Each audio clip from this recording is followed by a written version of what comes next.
여러분 안녕하십니까? 사주 장명가 장세진입니다. 사주를 통해서 타고난 건강을 읽는 방법을 알아보려 합니다. 다만 실제로 임상해 보면 사주에서 암시하는 것과 반드시 일치한다고 보기는 어렵습니다. 건강이라는 것이 유전인자와 생존 환경에 따라 많은 차이가 나기 때문입니다. 이러한 것을 고려하지 않고 사주만으로 질병이나 수명을 읽는 것은 매우 위험한 일입니다. 명리학이 의학은 아니므로 그냥 참고상으로 보시길 권합니다. 오늘의 영상은 사주에 드러난 건강운에 대해서 살펴보겠습니다.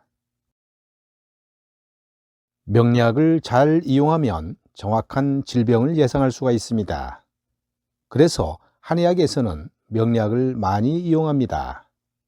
실제로 명리학을 심도 있게 공부한 한의사는 처방도 확실하다는 느낌을 받습니다. 아프면 병원 진찰을 받는 것이 우선인데요.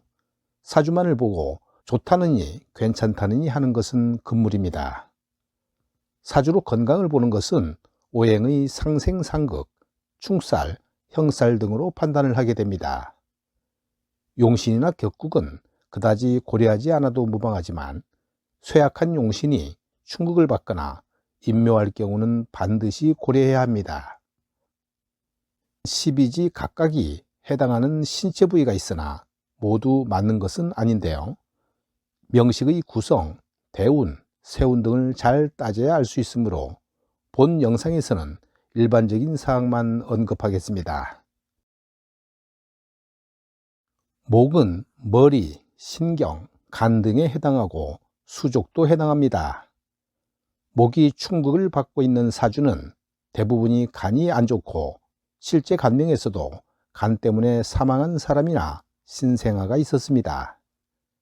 운에서 충극이 될 때 건강진단을 받아보면 지방간이 보이고 피로가 몰려오는 경우가 많으며 어떤 사람은 편두통이 심해집니다. 갑상선이 오는 사람도 있고요. 일부의 경우는 팔이 부러지는 사람도 있습니다. 몇 년 전에 어떤 부모의 운세에 자식이 상할 운이고 자식 사주를 보니 팔이나 다리가 부러질 우려가 있다고 알려준 바 있습니다. 이 아이는 침대에서 너무 뛰는 아이였는데요.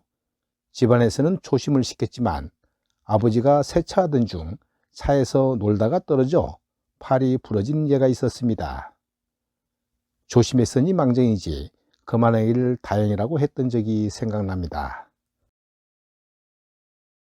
이 사주는 신생아로 장명 신청을 받은 명주인데요. 사주를 보는 순간 놀라지 않을 수 없었습니다. 사주 원국을 보면 을일간이 너무 쇠약하고 사유축 합이 지지에 형성되며 시간 신금과 을신충이 되면서 완전히 부러져 있습니다. 이 아이는 태어난 다음 해에 생을 마감하게 되는데요.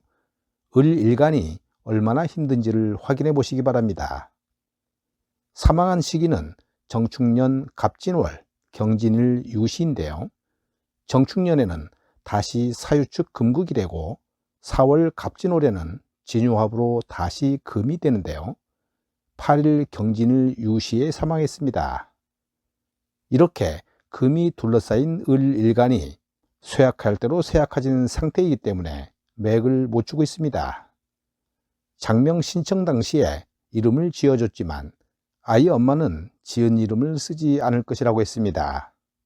실제로 철학관 장명을 쓰지 않았고 친정 부모가 지어준 이름을 썼다고 합니다. 출생 당시 황달기가 많아서 병원에서도 주의 깊게 관찰하고 있었답니다. 수가 많아 화가 파극이 되는 사주인데요. 매우 불길한 느낌이 듭니다. 화는 심장이고 밝은 빛인데 시력은 분명히 나쁩니다. 또 간이 안 좋아도 시력은 나쁘게 됩니다. 경우의 차이는 있지만 겁이 많은 사람이 있고 조금만 놀래도 심장이 두근거리는 현상이 많습니다. 물론 심할 경우에는 심장이 멈춘다는 것도 알 수가 있습니다. 또 피부병에 잘 걸릴 수도 있는데요. 수기가 탁할 경우에는 치질, 치루, 염증이 심할 수 있습니다. 토가 많아서 화가 심히 약한 사람은 저혈압의 우려가 크고요. 화가 너무 많아도 심장이 위험합니다. 이때 수기가 파극되면 혈류 이상도 오는데요. 정맥류 또는 백혈병으로 사망한 사람도 있습니다.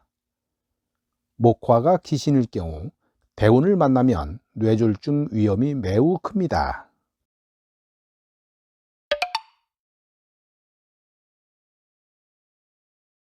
토는 장기라고 생각하면 됩니다. 토가 약할 경우 많이 못 먹고 자주 체합니다. 형살이 있을 경우는 위장병이 생기고, 여자가 토가 식신이 되면 자궁이 약합니다. 남자의 경우도 토가 식상이 될 때는 나쁘게 되는 경우가 있습니다. 화토가 너무 강하고 형살을 만나면 암의 위험도 있으니 반드시 주의해야 합니다. 일간이 목일 경우는 조금만 신경을 써도 소화가 안 되는 사람이 많습니다. 만약 토가 왕하고 충이 있으면 잘 먹고 방귀도 잘 나옵니다. 방귀 잘 뀌는 사람 중에는 진술충이 되는 사람이 많다고 하는데요. 한번 확인해 보시기 바랍니다. 금은 기관지, 특히 폐를 의미합니다. 화가 열화하여 금이 녹을 징해이면 이 사람은 분명 물을 많이 먹게 되는데요. 겨울에도 찬물을 먹는답니다. 심장이 강하고 폐에 열이 차 있으니까 답답한 경우입니다. 이런 사람이 담배를 피우면 그냥 죽음으로 직행한다고 보면 틀림없습니다. 예전에는 중년 이후 폐질환으로 고생하는 사람이 상당히 많았습니다. 금수가 깨끗하면 피부가 좋은 사람이 많은데요. 호흡이 잘 되니까 피부가 좋을 수밖에 없습니다. 그리고 드물게 금이 파극이 될 경우 호르몬 계통의 질병이 있는 사람을 봤는데요.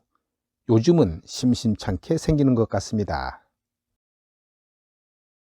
수는 신장이고 몸의 열을 조절하는 중요한 기능 중 하나입니다. 수가 파극이 되면 일단은 몸의 기가 탁하고 혈류가 원활하지 않습니다. 피부가 나쁜 사람이 많고 지저분한 병에 걸리게 되는데요. 신장염이나 성병에 걸리는 사람도 많습니다. 꼭 도화가 없어도 성병에 걸리게 되는데요. 이런 사주를 가진 사람은 조심을 해야 합니다. 대운에서 만나면 형살이 있는 달에 감염이 되는 경우가 많습니다. 화가 강할 경우는 정맥류, 부정맥, 당뇨, 방광염의 위험이 매우 크고요. 토가 강할 경우에도 비슷합니다. 토가 강한 사람은 고지혈증으로 인한 뇌졸중도 예상됩니다. 이 사주는 미월 무오일주로 태어난 남매인데요. 월급격 신왕사주입니다. 월간 정화 정인이 연간 임수 편제와 합하고, 연지 인목 편관이 월지 미토 겁재와 인미 기문이고요. 연지가 일시지의 오화 정인과 인호합이 되기 때문에 화기운 인성이 매우 강한 명조입니다. 연지 인목은 원국의 인성 화기운과 비겁 토기운의 무력한 형국이고요. 신강 신왕한 팔자에서 직장생활과는 인연이 약하지만 사업, 투자 등으로 재물을 법니다. 그런데 57 개축대운은 천간 정계충, 지지 충미충과 주거파의 제극인 작용이 발생하여 건강 쪽으로 문제가 생길 수 있습니다. 신축년인 2021년 양력 7월에 뇌영색 진단을 받고 한 달가량 입원해서 호전되었지만 의사 선생님의 권고에 따라서 공기 좋은 곳으로 가서 휴양 중인 명조입니다. 오늘 영상은 여기까지 하겠습니다. 여러분 감사합니다.